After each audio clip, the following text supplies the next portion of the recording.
कहाँ पर्दा में बा? पर्दे में कहाँ बा? ढोणी के एक भी त नीचे मैटर चल गई तो सब कोई के पता बा कि ढोणी के नीचे का होला। ढोणी के एक भी त नीचे मैटर चल गई तो सब कोई के पता बा कि ढोणी के नीचे का होला। अच्छा एक नचनिया है तो उसका इज्जत है ना जी, बोलिए। अच्छा एक नचनिया है तो उसका इज्जत है ना जी, बोलिए। अरे रामायण पर जरूरी बनची है, कोका कोला गाना ना आई रहे, हारमोनिया गाना ना आई रहे।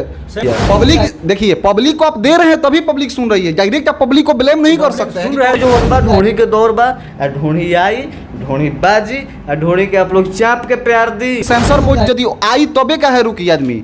एक आप कवि हैं और सभ्य व्यक्ति आपको होना चाहिए। बताइए आप इस तरह से बात कर रहे हैं और समाज में और नहीं तो अश्लील परोस रहे हैं आप। किताबा में भैया जवान एकरा उ परफॉर्म के कहला सन चैनल वापो ना ना ए बॉबी ढोणी से एक बीता नीचे देखावो तो नी डोरी फरका के।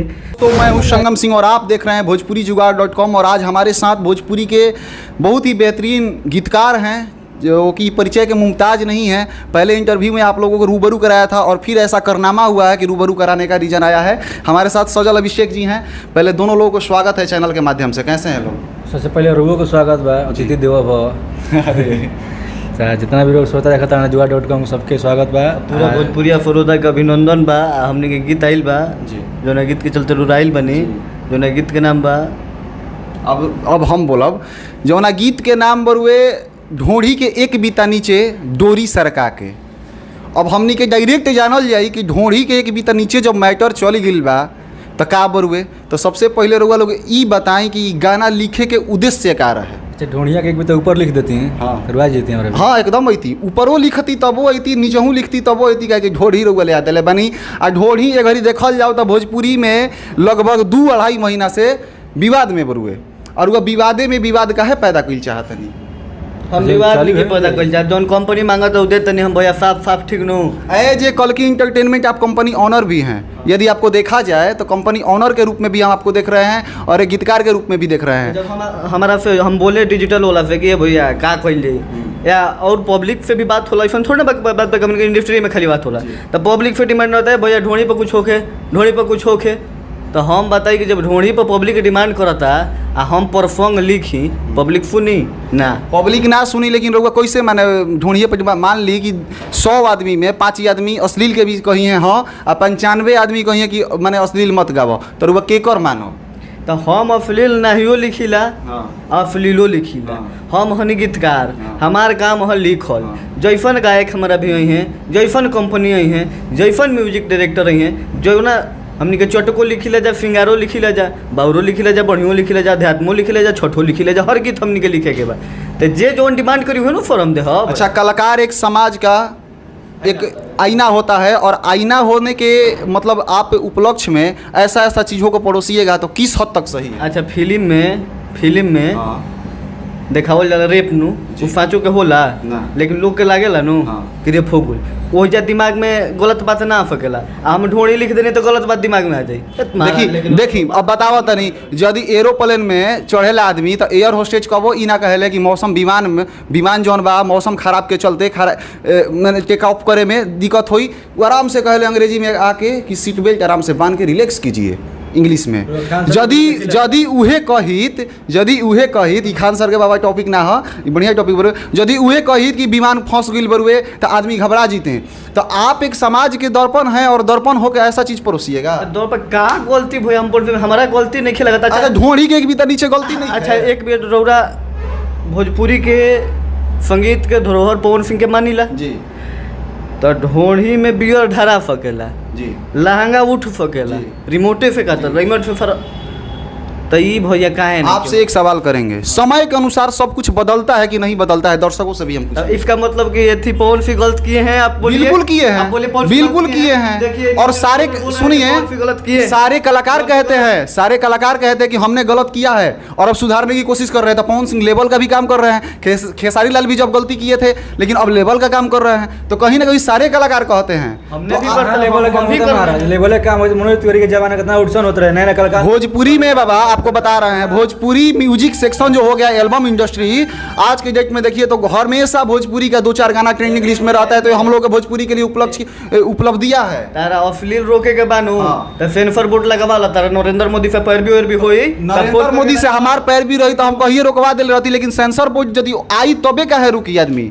एक आप कवि हैं और सभ्य व्यक्ति आपको होना चाहिए। बताइए आप इस तरह से बात कर रहे हैं और समाज में और नहीं तो अश्लील परोस रहे हैं आप। हमने के देखिए व्यक्ति दोसर कुछ नहीं जा ठीक हाँ। लेकिन भाई लिखे के तो परी जो मार्केट खोजता हाँ। आज जरूरत 3-4 महीने पे देखा कि लगातार ढूंढी चलता ठीक चला था नो दुर्गा पूजा में भी चल रहा कि देवरा चटना बा कुछ तो ठीक तो ये भैया तो हमनियों के लिए अभी हम लिखले बारी एगो बढ़िया गीत की फौरिया डोढ़िया जौन बनाए बढ़िया लागेला व्यू देखब हमारा खुदे लाज लागेला ठीक तो बढ़िया गीत लोग नइखे सुनल चाहत लोग के डिमांड आवत ढोणी कंपनी के डिमांड आवत ढोणी गायक के डिमांड आवत ढोणी हमनी के क्या करी जा। अच्छा ये बताइए टेलीफोन कर सकेला ठीक बा ये बताई कि गाना अश्लील बा कि ना? अश्लील नहीं खे यदि जब पब्लिक पसंद करता वो चीज कभी अश्लील नहीं पब्लिक पसंद करने का मैटर अलग है। आप ये बताइएगा अश्लील है कि नहीं गाना? जब हाथना लोग जानता आप सुनल चाहता नु तो वो अश्लील नहीं खे फिर 2-4 लोग कहीं तो अश्लील हाथना चटना मिलियन तो इतना 30 मिलियन 40 मिलियन लोग अश्लील अच्छा, वो तो कहीं ढोढ़िए तक मैटर रहे ई ढोढ़ी से एक भी तो नीचे आ गिल बा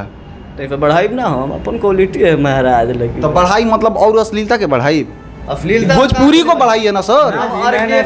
ऑर्केस्ट्रा नाच में कोई जाला कोई कोनो लड़का जाए रौरो जात हो खूब नाच देखबे करिल देखिला नु नाच देखे चलो तो रौरा का कहिला कि चली माई के पतो बना ले तनी या कुछ कहिला या कोई ई थोड़े ना कहला सबे जाई त मजा लेवे के फिर हमरा ई उ फलान चिलान दुनिया राम हम कोका कोला पे भी मजा ले लेबे नहीं लेकिन ढोढ़ी पे मजा नहीं। दौड़ के बात होला दौड़ के बात होला ओकरी दौड़ रहे ओकरी हरदिया के दौड़ रहे ई सब दौड़ तो अभी जो बा ढोढ़ी के दौड़ बा आ ढोढ़ी आई ढोढ़ी बाजी आ ढोढ़ी के आप लोग चाप के प्यार दी माने ढोढ़िए पर लिखब आ ढोढ़िए पर गवाई लिखले बानी नु अभी तो लिखल ही बानी आ फिर आवे वाला प्रोजेक्ट भाई लोग कमेंट करके बताई कि औरी भैया चाहिए तो औरी दियाई हमने के लिखे के काम जैसन भाई लोग कोई लिखी तो ये कहीं अच्छा आपको ये नहीं लग रहा कि आप समाज में एक ये भिन्नता फैला रहे हैं? आपको नहीं लग रहा? हमारा तनिको नहीं खेला कैसे नहीं खेलागत माने रीजन बता। पब्लिक चाहता वो भिन्नता नहीं खे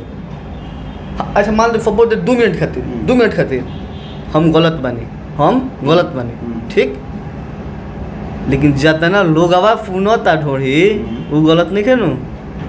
अच्छा सुने वाला लोग गलत नहीं खे जे सुना था। अच्छा एक और बात बताइए सुनिए एक और बात बताइए जब लोग गाना सुनते हैं ऐसा तो ईयरफोन लगा के सुनते हैं कहीं सबके बीच में बजा के ना सुनते हैं। हम डीजे पो अब बीच चौक के बाजार बानो वो पर सुनल ले रहे जात रहे बजाओ तो हम चटना बा ठीक ए हर जोगी नाच में बजल बा यार हम बढ़िया लोग के वीडियो देखले बनी वायरल हो ठीक वो विधायक होने का जाने का नाम है हम ढेर लोग के देखले बनी देखिए इंटरटेनमेंट के लिए बनाए हम इहो मान लिए कि ठीक है हाँ बोलिए इंटरटेनमेंट के लिए हम लोग गाना बनाए हैं ठीक इंटरटेनमेंट आप लोग लीजिए। अब फिल्म में होता है कि उसको रेप कर दिया उसको मार दिया उफल्ला कुत्ता तो क्या रियल में होता है यार रोल होता है हम लोग भी रोल किए हैं हमने भी लिखा है। अब बोलिए कि कुत्ता क्यों लिखा फिल्म में अश्लील लिखा सरवा क्यों लिखा फिल्म में अश्लील लिखा भाई वो रोल है वो अलग लाइफ है प्रोफेशनल लाइफ में पर्सनल लाइफ में अंतर होता है पर ये आप लोग समझिए ठीक ना। अच्छा हाँ। किसी कवि ने कहा है कि धरती जो है स्टेज है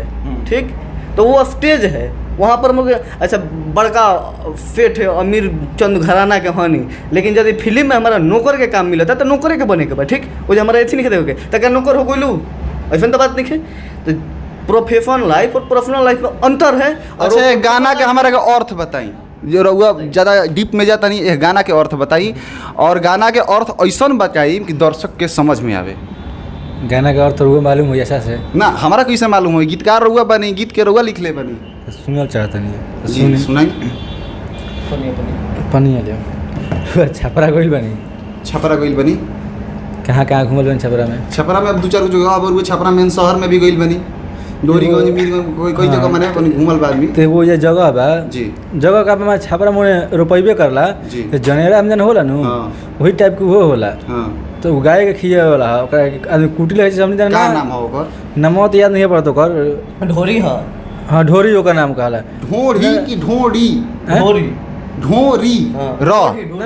ढोरी ना र ना हम ऊँच जगह बताते हैं ऊँच जगह का नाम नहीं है जो बताओ नहीं लगे ऊ जो कहते हैं तो वो एक बीता जो नीचे कहते हैं नु ऊँच जगह का बताओ नहीं हम। अच्छा तो जब ओकरा के तो लंबा रहला से ऊँच जगह ढूंढी कहला तो ओकरा कैसे नापम तो एक जस्ट एक बीता तने से बेसी हो जाए क्या हो सकता है तो ओकरा नीचवा रहा खूब सुगंधित फूल लेखा रहेला। अच्छा जड़ ओकर जड़ा में फूल छोटे छोटे फुलाई दाना दाना लेखा वो बहुत सुगंधित महकेला तो करे कहता देखावा था सुंगे आदमी के मस्त निलाए कैसन लागता। तो उ का ह जौन लोग बताइनी है उ ह का?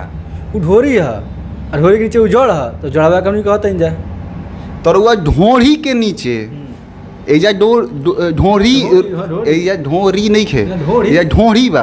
तो ढोरी के नीचे एक बीटा डोरी सरका के तो ढोरी के नीचे डोरी ओकरे ढोरी कहल जाला। ओकर के ढोरी आ डोरियो कहल जाला। अरे महाराज तो हंसुआ ले लेबे आदमी यानी कभी आदमी हमनी के परिकल्पना नहीं कर सकते। जनरल लिखब तो लोग सुनी कि कहीं ना कहीं कल्पना करे के पड़ी, कहीं ना कहीं करे के देखिए शब्द के संयोग से, ठीक, शब्द के संयोग से वाक्य बनेला। अच्छा एगो बात बताई, कोनो भी चीज पर्दा में भी तो हो सकता नो, हो सकता कि ना? कहाँ पर्दा में बा? पर्दे में कहाँ बा? ढोड़ी के एक भी तो नीचे माइटर चल गई तो सब कोई के पता बा कि ढोड़ी के नीचे का होला? नहीं पता है आपको? ढोड़ी के यदि नीचे कहनू तो रियल में ढोड़ी के नीचे एक भी गर्भाश होला, वो गर्भाश जो होला मजाक करता, वो अपना नचनिया पे कोनो नचनिया पे कहता। इस चीज के जरूरत देखे के बा, ये हर बात में ध्यान रखे के बा। रोरा के मैटर एगो नचनिया पे बा, एगो लड़का पे बा। अच्छा नचनिया पर से सवाल आ गया हमारा भी कि नचनिया के मैटर बा, लेकिन एगो और नचनिया के भी जैसे कि रुआ नाम लेनी है तो कुछ ऐसा ऑर्केस्ट्रा में डांस करे वाली लड़की बाड़ी जौन की मजबूरी में करे के पड़ेला, ओकर हम इंटरव्यू भी किले बानी तो ये सामने आइल बा मैटर कि जब भोजपुरी के अश्लील गाना बाजेला तो उनका लोग शर्मिंदा होके पड़ेला। नचनिया के जौन कहता है रुआ शर्मिंदा होके पड़ेला, लोग कमेंट कर ले बुरा बुरा। तो ऐसा काहे हम परोसम गाना कि ओ लोग के भी शर्मिंदा होके पड़ी? अच्छा एक नचनिया है तो उसका इज्जत है ना जी, बोलिए। ठीक है शर्मिंदा होता लोग, हम रामायण लगा नचिया हूँ। अरे रामायण पर जरूरी बनची हैं, कोका कोला गाना ना आई रहे, हारमोनिया गाना ना आई रहे, बताइए आप। सैड सॉन्ग पे नहीं नाचने वाला है, लोकगीत में और भी अच्छा अच्छा गाना है। हमारे कहने का मतलब कि पर्दा में होना चाहिए। कोका कोला बहता, कोका कोला उजे लगाई और करे बाद वो गाना लगाई, देखिए पब्लिक कौन सुनाती है। पब्लिक देखिए, पब्लिक को आप दे रहे हैं तभी पब्लिक सुन रही है, डायरेक्ट आप पब्लिक को ब्लेम नहीं कर सकते। पब्लिक सुन रहा है तब ना हम दे रहे हैं। आप दे रहे हैं तब ना सुन रही है, आप अच्छा दीजिए ना। अच्छा खेसारी लाल यादव कोका कोला दिए तो पब्लिक सुना ना। खेसारी लाल देवड़ा ढोड़ी मुँह ना खोदे काटी से सुना ना। सुनिए सबको मालूम, हम से पूछ रहे हैं, मालूम है ना। तो वो जब वो गलती किए इसके बाद वो कोका कोला सही भी किए ना, उनका बजा ना, रिस्पांस दिया ना, तो फिर आप पर्दा में काहे नहीं कर रहे हैं? सही किए हैं, सुने हैं, आपको मालूम है कौन सा गीत हम सही? बिल्कुल, आप हरदिया वाला गाना आपका हम इंटरव्यू भी किया है और भी गवाए हैं, हमको पता है। और हमको जहाँ तक होता है हम अच्छे गीतों को भी प्रमोट करते हैं, लेकिन आप ये मत कहिए हम आपको प्रमोट, यहाँ पे हम अश्लीलता रोकने के लिए बात कर रहे हैं। अब एक मिनट, अश्लीलता रोका था नु भोजपुरी जुगाड़.com मैंने भोजपुरी के रोरा न्यूज कवरेज करी लाई है नु, एकर मतलब है नु जुगाड़ कइला भोजपुरी में ठीक। हाउ एगो रौरे लोग लेखा और अपन यूट्यूबर हितवा मगहिया जवान, एकरा मगहिया जवान के अलग अलग टॉपिक बा, ओकरा पे उ परफॉर्म आके कहला सन चैनल पर ना बिल्कुल। तो ओकर विरोध भी होखेला, ओकर विरोध होता है कि नहीं? आप मेरे चैनल पे भी जाइए, विजिट कीजिए। और एक साल पहले देखिए, हम एक साल पहले से विरोध कर रहे हैं और भोजपुरी के कलाकार को उस दिन समझ में नहीं आया था और आज समझ में आया है। पसीना पोंछ ले अपन एल्बम हमने पसीना देखिए दर्शक प्यार देवे में ए जो है ना, तो वो हित लोग कम नहीं, जब वो हित लोग गरियावत त रौरा बोलते नहीं की, ओकरा बावजूद भी गरिया रहा है साला कुत्ता, उसके बाद जो कर रहा है मनी बार के देखिने जाके वीडियो में आ रहा है गांव के लोग फानी लाल यादव जाता है ओकर। देखिए तो उनपे भी, उनका भी इंटरव्यू हुआ है बाबा, और उनपे भी सवाल उठा है और मीडिया ने उनका भी रिलाई किया है। आप एक बार जाके देखिए ऊपर वीडियो। अच्छा उसकी इतना कौन खुला बोलता है महाराज साहब? उसके उसका हेडफोन निकाल के सुन सकते हैं उसका। अरे तो देखिए उस पर भी सवाल उठता है, ऐसा नहीं आप बोल सकते कि उस पर सवाल नहीं उठता है। तो वो करेगा तो आप भी कीजिएगा। जब सब लोग कर रहा है, पब्लिक वहीं चाह रहा है, तो हम वहीं कर रहे हैं, हम लिख रहे हैं। अच्छा एक इतना चर्चा हो गया, वो 2 लाइन पहले गाना गुनगुनाइए, दर्शकों को पता भी होना चाहिए कि वो गाना हाँ ये है। कल की इंटरटेनमेंट फू गाना बा यूट्यूब पर रील फुल फर जगह बा कि कमर हिला के तू दे खैलू नमूना 10-20 ले ला एगो दे दो ना चूमा जो बना छुआ के हमार मन भड़का वजनी मन भड़का के ए बबी ढोढ़ी से एक बीता नीचे देखावो तनी डोरी फरका के।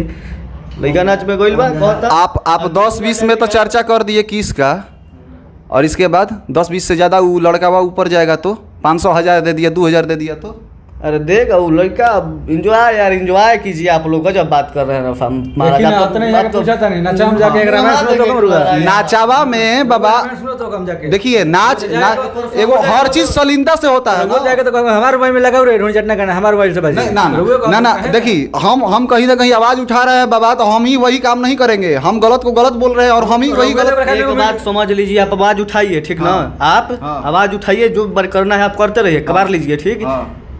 ये जो हम लोग का गाना है कल की इंटरटेनमेंट पर लोग सुनेगा और प्यार देगा इसको। देखिए ये लोग जो मतलब है ना, एगो कहावत कहल गई बा भोजपुरी में, हारम तो हुरम आ जीतम तो थूरम। तो ये जो भोजपुरी में कहावत कहल बा, ई उहे लोग अपनैले बा लोग, कवि जी ह लोग दिमाग तनी ओभर लगावत लोग, तो ये लोग मानत नहीं खेलोगे कि गाना अश्लील बरुए। लेकिन हम लोग के दर्शक ये कमेंट करके बताएंगे कि ऐसे मीडिया रिपोर्टर लोग असिंग करके पिटा लोग। आज कुछ दिन पहले को देखी मीडिया के वायरल हो रहे, धर्मेंद्र बाग के नाम सुन ले, देख ले चिन्ह तो कम। वो स्क्रिप्टेड रहे बाबा, यदि वो नाम ले ले नहीं तो स्क्रिप्टेड रहे। मीडिया के नाम पे कुछ लोग कलंक है, जो इस धब्बा हैं। अरे देखिए, अब सबका इलाज है, डिजिटल और फिजिकल दोनों हैं। तो सबका इलाज समय समय पर होता है। दर्शकों भी जानते हैं कि कौन क्या है, ठीक है। दर्शक के कमेंट करके बताइए गाना क्वेश्चन बा, जाके सुना लोग यार। कल के गाय गुड्डू राजा उर्फ ना गाय गुड्डू राजा ही बनी हुआ के गाय सुनी जा गाना के बताएं कमेंट में, खराब है कि बढ़िया है यो बताएं जाके यहाँ का सही बनी कि हमने को सही बन जाए, यहाँ के जुगाड़.com से बनी। एक वो सवाल के आप लोग जवाब देव कमेंट में कि जवन चलता वो होखे के चाही नु, बस। अब रउआ लोग सुनी, रउआ लोग दर्शक बनी, रउआ लोग जज बनी, और ये गाना के जज करके बताई कि कैसन बरुए और का माने लागत रुए, कि क्या हम जौन आवाज़ उठैले बनी सही बा, गलत बा, का बा। तो आप लोग हमारे चैनल के साथ बने रहिए। जय हो।